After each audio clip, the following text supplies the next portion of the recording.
I want to remind you, though, that next week on Monster Vision, our double feature is Leviathan, the underwater ripoff of Aliens, starring James Weller, followed by Communion, which claims to be the true story of how the horror writer Whitley Strieber was abducted by aliens. So from the sublime, we go back to the same old Hollywood crud. Okay, we've got the remake of King Kong tonight. It's the one that Dino De Laurentiis did in the 70s, the one that kind of implies that Jessica Lange actually falls in love with the gorilla. So, hey, they're in New York, there's moonlight, what are you going to do, all right? This was Jessica Lange's film debut, and she was pretty much razzed by the critics for not living up to the immortal Fay Wray in the 1933 version, but nobody jumped on Jeff Bridges and Charles Grodin.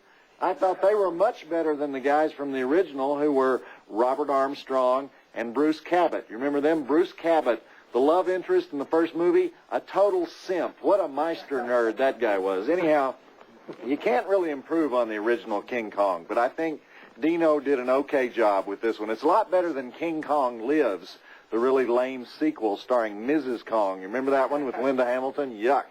Anyway, we'll talk about the movie as it goes on, but let's look at those drive-in totals. We have 17 dead bodies, 2 breasts, tribal dancing, multiple ape suits, rampaging giant monkey, Charles Grodin pancake, subway bashing, multiple explosions, a copter crash, and of course, in the words of Dino De Laurentiis, when monkey die, everybody cry.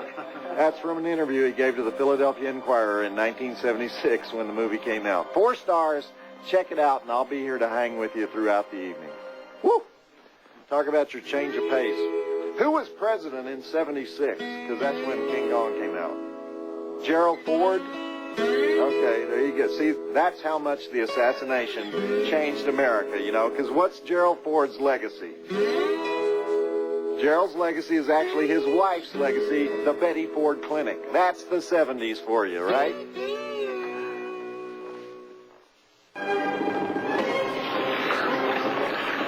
Back to Monster Vision host Joe Bob Briggs and King Kong on TNT.